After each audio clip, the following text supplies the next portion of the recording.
وَمِنْ آيَاتِهِ أَنْ خَلَقَ لَكُم مِّنْ أَنفُسِكُمْ أَزْوَاجًا لِتَسْكُنُوا إِلَيْهَا وَجَعَلَ بَيْنَكُم مَّوَدَّةً وَرَحْمَةً إِنَّ فِي ذَلِكَ لَآيَاتٍ لِقَوْمٍ يَتَفَكَّرُونَ۔ اللہ کی نشانیوں میں سے ایک نشانی ہے، اللہ کی نشانی کیا مطلب؟ اس کے کمال قدرت کی نشانی، اس کے کمال رحمت کی نشانی، اس کے کمال عظمت کی نشانی۔ وہ نشانی کیا؟ وہ سائن کیا ہے؟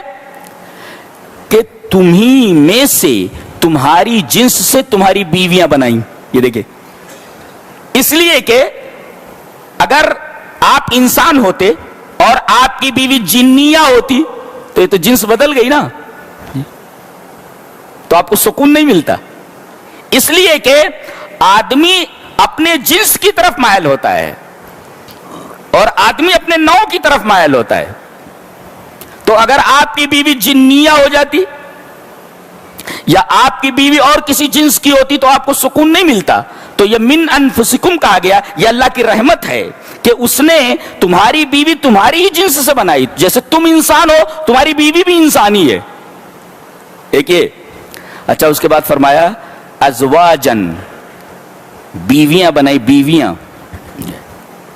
نساء نہیں کہا، نساء نہیں کہا،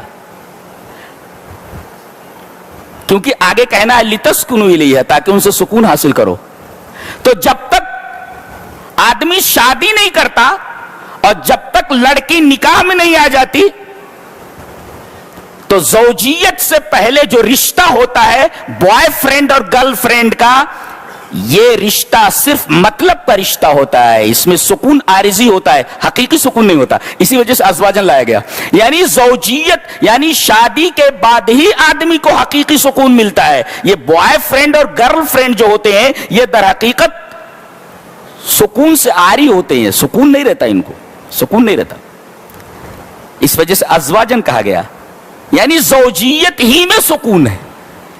اور ایک نقطہ یہ بھی ملا، جب تک آدمی شادی نہ کر لے، چاہے وہ لڑکی ہو یا لڑکا، سکون میں نہیں رہتا۔ سکون حاصل کرنے کے لیے ضروری ہے کہ آدمی شادی کے بندھن میں بچ جائے۔ کن کن نوجوانوں کی شادی نہیں ہوئے؟ ہاتھ اٹھاؤ۔ وَمِنْ آيَاتِهِ أَنْ خَلَقَ لَكُم مِّنْ أَنفُسِكُمْ أَزْوَاجًا لِتَسْكُنُوا إِلَيْهَا۔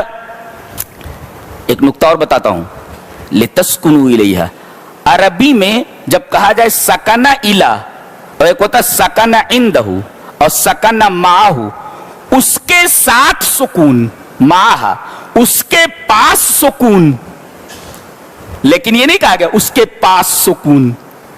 اس کے پاس سکون ملے گا آپ کو، لیکن تھوڑی دیر کے لیے۔ معہ اس کے ساتھ سکون ملے گا مگر تھوڑی دیر کے لیے۔ تو اگر اندہو کہا جاتا اس کے پاس سکون ہے یا اس کے ساتھ سکون ہے تو یہ سکون جسمانی ہوتا، لیکن سکن الا کے ساتھ، یعنی یہ سکون قلبی ہے۔ تو آپ کو سکون جسمانی چاہیے یا سکون قلبی؟ بتایا گیا یہ بیوی جو آپ کے لیے سکون قلب مہیا کرتی ہے، اور سکون قلب مہیا تو سکون جسمانی تو ویسے ہی مہیا ہو جاتی جی۔ تو یا سکن الا کہا گیا، یعنی اصل شادی کا جو مقصد ہے وہ دل کا سکون ہے۔ اور نقطہ یہ ملا، جس عورت کے اندر سکون دینے کی صفت نہ ہو وہ عورت نہیں ہے، وہ زوج ہی نہیں ہے۔ دیکھ، زوج وہ ہے جو سکون دے، اور جس عورت کو شوہر سے سکون نہ ملے وہ شوہر کہاں ہے؟ کہا گیا کہ زوج کے لیے ضروری ہے لڑکی بیوی اپنے شوہر کو سکون مہیا کرے اور شوہر اپنی بیوی کو سکون مہیا کرے۔ اگر یہ سکون نہ مل سکے تو پھر بیوی بیوی نہیں اور شوہر نہیں، یہ بتایا گیا۔ وَمِنْ آيَاتِهِ أَنْ خَلَقَ لَكُم مِّنْ أَنفُسِكُمْ أَزْوَاجًا لِتَسْكُنُوا إِلَيْهَا، اور الیہا کہہ کر کے بتایا گیا اس سے سکون قلبی حاصل ہوتا ہے۔ اور اصل یہی ہے، آدمی بیوی کے پاس جا کر کے سکون جسمانی حاصل کر لے، لیکن اس کے بعد بھی اس کے دل میں بے چینی ہو تو اس سکون سے کیا حاصل ہوا؟ اس سکون کا کیا فائدہ ہے؟ اس سکون کو حاصل کرنے کے بعد بھی اگر دل بے چین ہو, سکون قلبی حاصل نہ ہو, تو جسمانی سکون سے کوئی فائدہ نہیں ہے. تو اصل سکون سکون قلبی ہے, نہ کہ سکون جسمانی. اس وجہ سے اللہ تبارک و تعالی نے بتایا کہ اصل سکون سکون قلب ہے. لہذا سکن معہو یا سکن عندہ نے کہا کہ سکن الا کہا گیا لتسکنوا الیہا. اچھا,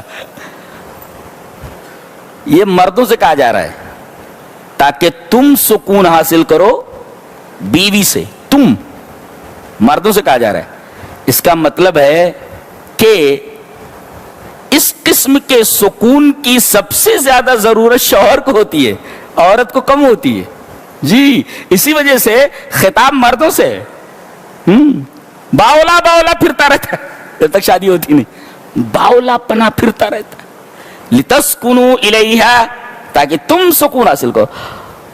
عورت کو بھی سکون ملتا ہے, لیکن جتنے سکون کی اس باولے کو ضرورت ہے, جب تک شادی نہیں ہوتی باولا پھرتا ہے, بنا پاگل بنا پھرتا رہتا ہے. اس وجہ سے اللہ تبارک و تعالی نے بتایا کہ جتنا تمہیں سکون کی ضرورت ہے اتنا عورت کو سکون کی ضرورت نہیں ہے اتنا. لہذا خطاب یہاں مردوں سے ہے. یہ دونوں کی فطرت کو واضح کر دیا گیا, بتا دیا گیا. سمجھ میں آیا؟